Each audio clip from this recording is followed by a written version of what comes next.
Well, kia ora and welcome to Sobriety Chat. I am your host, Lotta Dann, otherwise known as Mrs. D. I am the community manager and content creator at livingsober.org.nz. And I'm joined today by the lovely Matt Calman. Matt is a writer, journalist, and author. He's also an artist and a photographer. He is a dad and a husband. He's also an athlete. And of course, he is sober. So, welcome, Matt. Oh, thanks, Lotta. Thanks for inviting me, and it's great to be here talking to you all. Yeah, I mean, just having conversations with other people who are doing the same thing, right? And living every day without touching alcohol. Absolutely, yes, and it's something I guess that I'm down the track a little bit. I take for granted a little bit more, but it's really good to go back and think about how it was for me when I joined Living Sober and was in that really fragile place where I was really not sure what the hell was going on and how to fix things. Crazy. So, just to, full disclosure, Matt and I met when he actually came to my house to interview me for an article he was writing for, I think it was the Drug Foundation magazine. Is that right? Yeah, that's right. And it was quite crazy actually because I had only just joined Living Sober. I'd probably been on the site for maybe 2 weeks. And I was already freelancing at that point as a journalist and writing articles for Drug Foundation. And the editor rang me up and said, Matt, we've got an article we want to do about online support communities for sobriety. And we want you to interview Lotta Dann from Living Sober. And I just about jumped out of my chair because I mean, he didn't know that I joined the site I didn't myself. actually know that you were already a member. I remember, and correct me if I'm wrong, that you hadn't actually quit at that point. You were on the cusp. No, You had a very sort of strong and a dialogue about your relationship with alcohol, but you hadn't quite pulled the pin. Is that right? Where were you at? I very much hadn't pulled the pin. I was really in that place where I was trying to control it and moderate, which I'd been doing for a long period of time, off and on. Generally losing that battle because I it's was not a going to battle say, that's how was that going? yeah, it's not well. It doesn't go well because alcohol is a disinhibiting drug. Like it disinhibits you, and once you have a few, that's about the point where you start losing the ability to moderate. Like it's the drug that does exactly what it's designed to do, and it's very, very effective at it. So most people find it pretty hard to moderate. And at the point that I signed up to Living Sober, I was pretty desperate, and I knew that I had to address my drinking. I didn't really, at the point, I think most people will understand this feeling. You don't really know if do I really have a problem? Aren't I drinking like everybody else drinks? Does my life not look like everybody else's? Aren't I fine? But then it was at the moment I was sort of on the website and I was about to push join, click join with the mouse, and I was just hovering over that mouse, just kind of agonizing. And I thought the only thing that really made me click on the mouse and join was if I don't have a problem, then why am I here? Yeah. And that was it made it a bit simpler. But then I came and met Lotta. I got asked to do this article, and I'd already been a member. And I said to the editor, listen, I've just signed up to this site. I'm having my own personal struggles. So I hadn't really engaged with the members yet. I hadn't gone onto the live feed. Really, I'd maybe gone on and just sort of lurked for a little bit, as a lot of people do. But I was still very much wavering between the decision to quit for good and Yeah. I remember but you trying to address saying it. Yeah. I remember you saying that you had a gathering coming up with some mates. It was like a reunion thing, maybe some school friends. I can't remember, and you were nervous about doing that without having a drink. I Mm, mean, can you remember that fear when yeah. you're standing on the precipice of quitting and you're looking forward into a life with no alcohol, and how scary that is? Well, when you're thinking about quitting, of course, then your mind goes to, well, it was actually a group of Wellington stay-at-home dads that I was friendly with. So I living in Christchurch at the time, and I flew up to Wellington to meet you and do the interview. I was also running the Wellington Half Marathon that weekend, and I was catching up with my mates at the pub, my dad mates, and it's just that whole thing. Like, at what point are you going to go somewhere where alcohol isn't around? There's weddings, there's 21st, there's birthdays of friends. It's just relentless. You think, when am I going to be able to quit because I've got this thing coming up, or I Yeah, have there's to go always out to that dinner? one thing. Oh, Yeah, but I've got that wedding. Oh, but what about Christmas? Oh, but what about, because it's because you're everywhere still all the in, time, yeah, right? you're still in that brain of I can't live without alcohol, because it's so ingrained in you from such a young age that it's just what you do. So yeah, and I'd asked you, I said, what, I'm really worried about, I want to not drink. That time I was moderating fairly successfully, but still agonizing over drinking or not drinking. So going into those situations, I wasn't good at that, but it takes practice. You've got to like go and practice that, Yeah, feeling uncomfortable, feeling like their eyes are on you. Why aren't you drinking? yeah. Um, and in the end, you said to me, "It's just a beverage in a glass. It's more about catching up with your mates and just focus on that." And so that just made it so simple. And I thought, yeah, no, that's pretty true. It's very Well, that's arbitrary. It's something just, I did very early on yeah, as well. I remember heading to a work barbecue of my husband's colleagues, and I was newly sober and terrified. I mean, I just felt so foreign because my whole life alcohol had been with me, especially at social events. yeah, And I remember walking up the driveway. They had a long drive, and in my mind, I was making a list of everything about this event that was good or what it was about that wasn't the alcohol, because I was so fixated on the alcohol. So I was literally like, this is about getting to know my husband's new colleague. This is about it's summertime. This is about they've got a pool and the kids are mm, excited. This is about all these things and not that liquid in my glass, because we give it so much power, don't we? yeah, and yeah, and I guess when it really boils down to it, and you're going out to these social things, you're going to the pub or whatever, where there's alcohol or your mates are drinking. Generally, at first you think that all the eyes are on you, and it's really focused on your decisions and around the alcohol and what's in your drink. No one actually is really noticing or taking that much notice of what you're doing.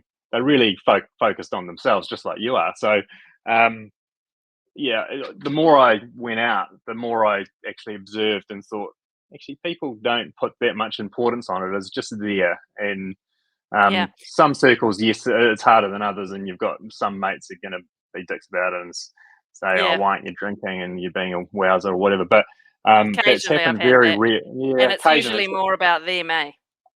Oh, To it's be fair. totally about them, and you figure that out pretty quickly. And Mm. um, some people that question it come up to you later and say, "Oh, I've been thinking I should be knocking it off as well," and they'll say it quietly to you. They won't say it in front of everyone else.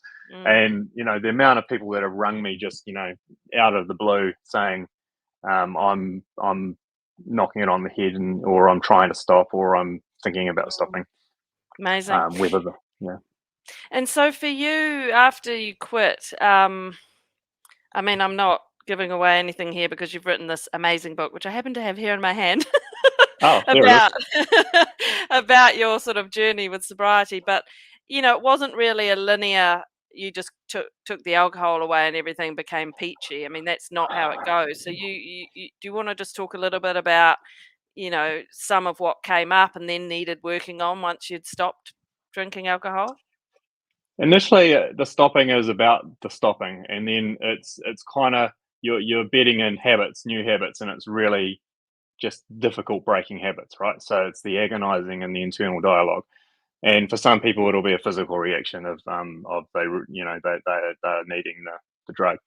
For me, it wasn't so physical, and in fact, the physical benefits happened pretty quickly. Like I started sleeping better, and my skin improved, and my weight fluctuating sort of settled down, and I've managed to stay at a pretty even weight since I stopped drinking nearly 6 years ago. And but I think the problem is, and then I had the pink cloud phase that you talk about a lot, Lotta. Like, Yeah. you have this feeling like you're, maybe Oh a my month or god. so in, and you start to feel just Yeah. absolutely amazing, and Yeah. everything's possible, and you feel you've got all this energy, and it's just this most beautiful thing. And then, of course, you crash off the cloud, and Yeah. the Life first keeps hard happening. life, yeah. The first hard life thing that happened to me was probably about 6 months in, and things really crashed. My mental health took a real dive. and I started having kind of quite bad panic attacks because of the situation. Because for most of my life, I'd had alcohol to cope with stress and some of the hard things in life, and I just sort of numbed it all away. So I didn't have any real coping strategies. I was kind of like a child emotionally, I guess, if you want to put it that way. And I had I to can kind of relate. learn how to kind of navigate life and the ups and downs, and like your life's not going to be just perfect as a result of giving up alcohol or whatever choices you make. I mean, stuff's going to happen at the moment. We're finding that out with the stresses around the pandemic and how that's kind of changing things, and you're thinking the world's not as stable as it was. And so I think it was it took me to some pretty difficult places in my life in terms of a diagnosis of depression after the panic attacks of the following year, and sort of it's taken me years to kind of come out of it, but I'm far better off because I've learned how to actually kind of ride those waves a lot more effectively. So you almost had to kind of go down to come up. Yeah, And would you have ever done that if you hadn't taken the alcohol away? I would never have probably had that massive crash if I hadn't have taken the alcohol away. To the point where sometimes I think, am I better off just drinking? Like, honestly, do, and I have to be honest about that because I think a lot of people will question that decision if it's took you to some such dark places. And like, I had some pretty rough times, and it's been really hard on my family. But in the long run, it's been just the best thing I've ever done for myself because for years and years I struggled to cope with my mental health, whether I called it that or not. Um, and it was only the taking the alcohol away that forced me to truly address it properly. And I'm not perfect at it. My life's not perfect, and it's still difficult. So I have ups and downs, but I'm far better at kind of doing what I need to do to stay content. And it does take time to figure that out, eh? I mean, I had Yeah. no coping mechanisms for my emotions either. And I remember when I first quit, I used to walk around and I'd literally go up to people, especially older people who seemed like they just had their shit together, and I'd say, "How do you deal with sadness? How do you deal with anger? What do you do when you get frustrated?" Like there was some answer, there was some golden ticket thing, and Mm, it just takes a while to kind of figure out what works for you. Um, Oftentimes I find actually the best thing is nothing. Maybe just saying out mm, loud what you're thinking, or just having some sort of things that you can go to that are self-soothing, or tools and techniques. But yeah, it definitely takes time, which is why, as you know, Matt, a lot of our members at Living Sober are in those early stages, which are gritty, mm, hard. You're learning how to deal with cravings, you're learning how to go out and socialize, but you are dealing with these underlying things that might be bubbling to the surface, whether it be mental health, things around your relationships, your friend groups, whatever. And we're just always saying, hold on, keep going, yeah. keep going. I know it's hard, but it's in the long run, it's going to be better. Um, but I think it's good that you're honest about the fact that there's still moments now where you say, would it just be easier for me to go back to that drug that kind of served me for all those years? And by the way, it's everywhere in our society, twinkling away as if it's the answer. Yeah, and I think initially, my kind of way I've dealt with stuff is to try and fix. If there's a problem, I try and fix it, right? And so, because it's a way to control the situation. And so when I was struggling with the alcohol and it built up over years of like having this deteriorating relationship with alcohol and seeing it more negatively, and then seeing how it was affecting my life, and then saying, right, that's that was the most obvious thing that I thought I could fix. Take the alcohol away. And so it boiled down to a really simple decision. Like, um, but as I've gone through that, I've worked out there are no quick fixes. Like you say, there's no quick fix for anything. It's about kind of being kind of really self-analytical, being really honest with yourself. If you're wondering whether you got a problem with alcohol and you sort of feel like you might have a problem, I think deep down you really do know. If you really just say to yourself, right, do I really have a problem or not? I mean, I knew I had a problem for years, and I just decided not to address it. And yeah, and so sorry, I just sort of waffled on, and I've forgotten the question and what you Loving were the saying, but waffle. we can But move on. I was We going can to move. I ask can waffle about all day. exercise, and what role Oh yeah, exercise plays now in your sobriety, because it has been a big part of like looking after your mental health, hasn't it? And physical health. I mean, what are the benefits and what do you actually do now? I got onto Coast to Coast after my kind of breakdown and depression diagnosis and coming out the other side of it. I've always been someone that's enjoyed fitness and playing sport and being a really active person, but um, all the drinking and all the sort of the hangovers and having to kind of do it with a hangover. Like I've run sort of pretty regularly for years, but often with a hangover and not feeling that great physically. So Yeah. to come out the other side of sobriety and get get really kind of more involved in sort of that fitness stuff. I'm running on much more pure fuel now, so like I feel much better about it. But generally, just exercising puts me into the moment rather than sort of worrying about sort of the past or stuff that I'm dwelling on or So worrying out of about the here future. and down Yeah, into your body. and just right in the present. And often it doesn't stop me kind of ruminating and thinking, but often it's a more positive kind of thinking pattern rather than a negative. So if I'm just sitting around at home and worrying about the things I'm not doing or the things that are coming up, or things that have happened in the past. Are It you can still be more training of for a like coast to negative. coast and what have you? Yeah, well, of course, the pandemic forced the cancellation of the 2 day race this year, so which affected about 1,000 or more of the competitors. The 1 day is still going ahead, so I've done a couple of 1 day races, which is called the longest day. So this year I was training to be part of a 3-person team, and I was just doing the kayak leg.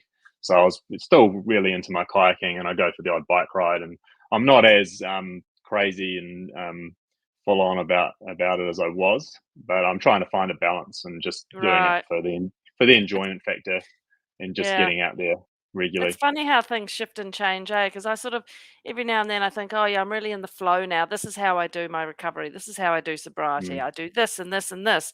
And then I'll find 6 months later that's shifted and what was working isn't working so much anymore, or maybe needs tweaking, or yeah, I mean it's just a constant kind of evolving process. That's why I often say, that this term in recovery, which I do use, I like it. I know some people in sobriety circles sort of see it as like being a bit of a fixed thing where it's like, mm, I've moved on now. I'm not in recovery. For me, being in recovery means it doesn't mean that I'm desperately trying not to drink alcohol every day. Those days have yeah, gone. But being yeah, in recovery means I constantly have an eye on what am I doing to keep myself well? How am I going? How am I going with mm, my physical health, my spiritual health, my mental health? It's that Tapafar model, which in New Zealand yeah, people may be familiar with. I'll put a link actually in the blog post under this video to the Te Whare Tapafar model of wellness, which is a wonderful framework which has these 4 pillars that sort of hold up the whare, the house, and then it has the land or the whenua underneath. And these 4 pillars are equally as important, and they're physical health, mental health, family health, and spiritual health. And we yeah, constantly need to be sort of having a little eye on each of those things to hold up ourselves, right? And so that's yeah. what and I'm 10 years sober, you're 6 years sober, but that never ends, eh, Matt? No, and the stuff that was working for me 2 years ago when I was right into the coast to coast and I was training 16 hours a week and that was where my focus was. After that, what happens after that? You can't maintain that sort of thing forever.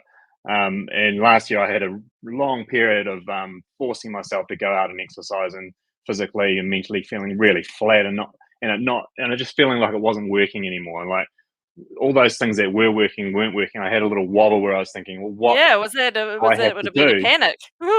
Yeah, I'll be like, well, that's not working now. And a lot of it was existential stuff again. Like after I wrote my book, the second book hasn't happened, and I'm thinking, well, what do I write now? Like, I've got to write something because I want to write. I can't just tick a book off just because for the sake of it, because that's what I do now. Um, so it's about moving on to that next kind of thing to keep the passion going. So And what did you do when you reached that slump, when you couldn't maintain that same level of training and what have you? How did things shift for you after that with the exercise and other things that maybe came into play? That's kind of when I thought about whether I should take up drinking again, actually. Like, I got to that kind of low ebb and it just sort of crept up on me. Um, I remember you and mentioning I that to me actually in an email, I think, yeah. or a phone call we had. And I Well, said, I was "Matt, going you call me before you do that." well, I was going to, my wife's, business, her partner's retreat in Queenstown. So this was all the people that are partners in her firm, and their partners get to go on these once a year. We'll go somewhere, and they all Fancy meet during the pants. day. Yeah. Yeah, and then we have dinners, and it's all pretty collegial and very friendly and nice and stuff. But of course, at the dinners, everyone has a few drinks, and it's quite fun and all that. And I decided before I went, that I'd kind of talk to someone else who was a sort of a professional in the mental health world, you might call them, and they just sort of said, "Well, why couldn't you drink if you want to?" And which was well-meaning, and that sounds bad out of context, but you know, Yeah. ultimately, listen, Laura, it is our decision, and our Yep. lives are about our decisions, and like I kind of had a moment where thinking, oh, I've kind of got permission here, Yep. and I was at the point where I was actually contemplating whether I could just go back to having the odd drink, not blowouts, but I know where it Yeah, leads. yeah, So yeah, yeah. I was kidding myself that I could I go was back to it and moderate and just enjoy it for what it is. mm, Um, Even though I'm 5 years, I was just about 5 years down the track. I wasn't quite 5 years at that point. And I went away on this thing and sat down for dinner, and I was still thinking, will I drink or won't I? And I kind of mentioned it to Ranu, and she was kind of shocked, thinking, you've got this sorted, you don't need to do this. And I was like, well, I'll just see how I feel. So I was at a very swing moment. mm, And then I sat down to one of the partners' wives that had come along, and we just started talking about it because she asked me how my sobriety was going, and she'd told me that she'd been sober for I think a couple of years, maybe it was quite a while. And then we talked about the benefits of sobriety yeah. and had a great chat. And she was the only one I talked to for the whole dinner. And I was thinking, Uh, God, isn't that just amazing that fate would isn't put that me amazing? I mean, imagine as if the some only other person that boozy wasn't drinking? boozer sat down and went, "All right, let's get into it," and you were just on that pivot point. I don't. I think I'd kind of probably mostly decided that I wasn't going Yeah, to. I And do then too, after but it that dinner, I was back in the I'm okay. And generally, I seriously don't think I'll ever pick up again because I just don't see the point. It's just lost. I know what it can't do for me, and I know what it can do for me, and what it can do for me is so small compared to the massive list of things it can't do to yeah, help me. That that's right, I but just know that it's not. It's just off the table. But yeah. yeah, and I'm I really mean, glad I I had a didn't. moment just the other night actually, and I don't have cravings anymore, or pangs, or kind of look at people drinking and wish I could drink or anything like that. But I did have a moment the other night in the kitchen, and I was having a really bad day. Like there was just pressures, and I was low for a few reasons, and I was just feeling gritty. And I just had a moment, and I don't even think Corin, my husband, was having a beer. He does occasionally, not much. Mm, Um, but for some reason, I just sort of blurted out, well, it's not like I can escape anymore, like everyone else on the planet seems to at this point, to kind of take it in the pressures off, kind of moaning that I obviously I felt like I wanted to just have some relief, all right, from how I was feeling. And yeah, alcohol does that. That's the reason people do it. And I just had that little sort of moment of, yeah, just sort of begrudging, or at least trying to make a point that I wasn't able to do that. And yeah, I was trying to think what I did after that. I don't even think I did anything else special, but just even saying that and acknowledging that out loud helped, because it kind of yeah, just made me tap into that feeling, proud of myself again, I suppose, and also some compassion for myself that, yeah, I don't get to do that. I don't get to do that ever. And a lot of people do. I yeah, choose not to do that. And I don't want to, because I just think alcohol is the cause of so much harm in our societies in general, but certainly in my mm, life it was. So I don't ever want to touch that stuff again. But I think it's fair to acknowledge sometimes, We choose every single day Mm. that we are just going to sit in our stinking feelings. And sometimes it's hard. Yeah, it is, and like that's why I just admire everyone that's going on this journey, and all of you on Living Sober who are just coming into the start of it. That it's totally worth it, and like it's just changed. It's just changed our lives, hasn't it, Lotta? Like, I Oh, read. I can't like reading. Going back to reading Lotta's first book, Mrs. D's Going Without, was just so amazing, the parallels in our life, like down to very, very specific details of things we'd both done, that places we'd grown up, places we'd been, and just the feelings and the life experiences that we both shared with alcohol, and kind of the reasons why we gave up. It was just that's why I never tire of coming and speaking in places like this, and why I yeah, wrote the book is so yeah, people can kind of key into your story and see themselves in it, because exactly. we've got also got so much in common, and many of us are thinking the same thing and going through the same things, and a Yeah, lot of people that I know have come up to me and it's like, oh, I'm struggling, and I'd like to give up but I don't think I can, or I'm going to try, or whatever, and we're all kind of walking the same path, and well, that's exactly right. And the power of sharing is cannot be overestimated. And that's why a site like this works, right? Because we're all about yeah. peer support and lived experience is the other kind of phrase they use in the addiction sector, is growing in its recognition of how powerful it is on an equal Mm, footing with the clinical help, because people do often need that really trained clinical help. But this peer support, which we offer here at Living Sober, which is simply, and it's so simple, but it's simply people coming in and just opening up and being honest about what's mm, going on in their heads with regards to alcohol, what's going on in their lives with regards emotion, and sharing that in a kind way where we're being supportive and non-judgmental, is really powerful, because yeah, the similarities are huge. I mean, there's a lot of yeah, differences, but there's a lot of similarities. My first drink, so we're both from Christchurch, right? yeah, My first drink was on the beach at Wainui on Banks Peninsula, and it was a bottle of Make Vu. Do you yeah. remember that? It's very similar. Like that's what I'm saying. Like being over there in Akaroa and like the Marque spew, that was one of the specific incidents where my sister had a bottle with her friends and I got a sip, and um, yeah, Canterbury Draft I think was my first drink back then. There was Canterbury Draft was everywhere. Can't see it so much now.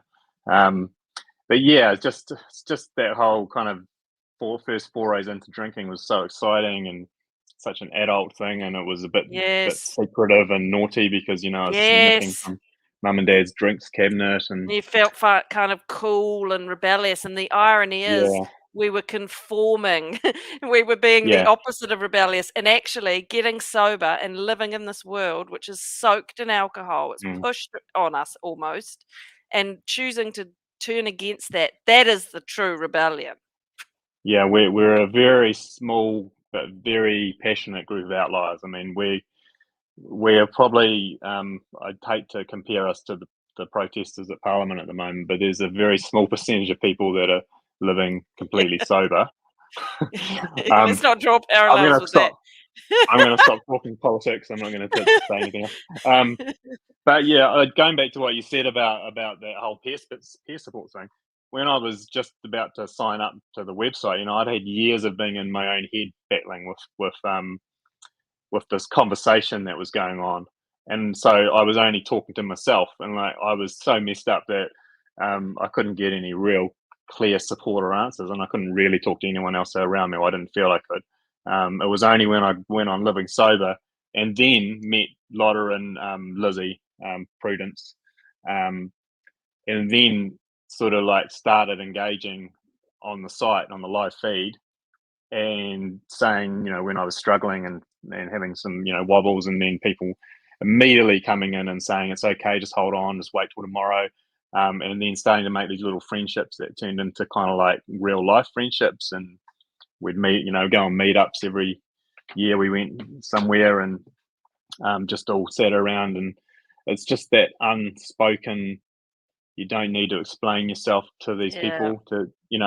You just understand, Yeah. and you don't get that maybe in the rest of the relationships that you have when people are still drinkers.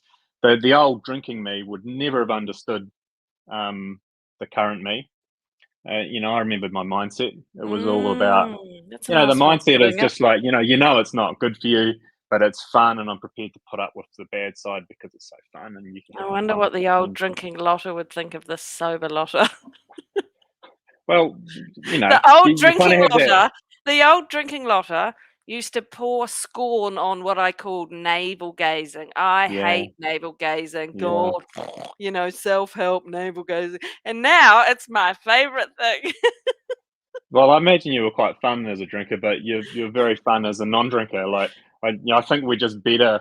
I found that I was a much better version of myself. So you go out with people, and I go out socially now, and I used to drink to survive social occasions because I found Yes. them so nerve-wracking, and I felt the Oh, anxiety. And so many people say that, and yeah, they like get sober and they discover they're actually really introverted, and they're actually, they can do social yeah. events, but they really draw energy from being in small groups or on their own. Yeah, and I'm definitely an introvert. I've been forced to be an extrovert in some parts of my life, which I do, but I'm really just mimicking what other extroverts do. I'm really an introvert. I find I go to social family things, and I can handle it for so long, and then I have to kind of withdraw, and I just understand that about myself. And Well, that's the instead of thing, right? You know yeah, that now. You know that now. You're not fighting against it. You know it. And so that you can look after that part of you. That's what's so, and it's interesting what you said about me being a fun. So, fun is a really important word for me because, yes, I really identified, big part of my drinking persona was fun Lotta. I loved being fun fun lot of Lotta. I yeah, wasn't a drama drunk. I wasn't a sad drunk. It was all about fun. And even if that was a Tuesday night disco on my own in the living room, because I'd had 2 bottles of wine, fun, not. That was my biggest fear with quitting, was that the fun would stop and I would be boring. And I've discovered that's not true. I am still really fun, but not always. yeah, yeah, I'm fun when the conditions are right for me to have fun. And so it's not guaranteed now I'm not drinking. I might go to a party and I feel uncomfortable. The people aren't my people. mm, Maybe my dress doesn't fit. I'm in a bad mood. Who knows? And I don't have fun. And when I first got sober, I used to beat myself up about that. Oh no, I'm not fun. But now I'm like, you know what? That just wasn't my party. It doesn't mean mm. anything about me fundamentally. It's okay. It's not all about the fact that you weren't drinking. It just wasn't the right conditions for you. And again, it takes time to kind of figure that out, time of not drinking. But yeah. Yeah, I go to parties like that, which didn't suit me, where I felt uncomfortable and I felt really visible, and I'd get even more shit faced than usual because that was a way I felt I could Right, be invisible. But the right, opposite and so happened, where you're the drunk guy, and also I drank to bring myself out a bit more and to be more social and chatty. But by the end of the night, you're kind of incoherent. You can't stand straight, and oh, I and know. and the, and you're actually not good company. Like I get to the end of nights now, and I have a good time. Sometimes will go out, and most of the time I have a really great time chatting with everyone. And we went down to Wellington to a friend's 40th a couple of weekends ago, and there was all these people I didn't know, so I forced myself to go and talk to new people. And then by the end of the night, we were playing.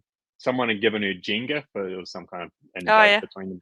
So we were playing drunk Jenga in the kitchen. There was all these real drunk guys, and I was playing too. I didn't knock the thing over once. It didn't even come close because I was so in control. And there was this one guy who just got drunker and drunker, and if you knocked it Oh, over, you had to drink shots of some disgusting um, ugh. alcohol. And so he was getting worse and worse at the game, and like by the end of it, he was knocking it over the first try every time, and he was swaying. Like it was actually quite funny. But I was It thinking, was, yeah. man, I'm glad I'm not. I'm glad I'm not drinking Well, because that's right, and then remembering that waking up in the morning with all that shame and regret, and what did I do, and what did I say, and that's what killed me in the end. Actually, it was all that guilt and shame and that inner dialogue that just used to beat myself up. yeah, You're weak. You're pathetic. You're embarrassing. All that crap. And that's what you don't see. You see the fun guy at the 40th. You don't know what's happening for them the next morning. And that's why I always say, connect with your friends, connect in communities like this. Do what you can to connect with people. Do it the morning after. Do it, on a Wednesday. Do it when you're feeling that discomfort, because that's the stuff that lingers with you more than that high that you had from that boozy night. Yeah, and that's what I remember now when we go on family holidays and we're with friends, and you have those awesome conversations and you really get to catch up with people. Now it's Yeah. wonderful, and yeah, life's. I think also one of those great things when you start to get, you get sober and you get your mornings back. Like that's underestimated. You have better sleep and you get your Yes. morning. You get to wake up in the morning, and some mornings you do feel tired or whatever, and you don't feel like getting out of bed. But it's not because of alcohol. It's not that big handbrake on the rest of your day, and sometimes on the rest of the first part of your week, like depending on how bad it got. And Mm.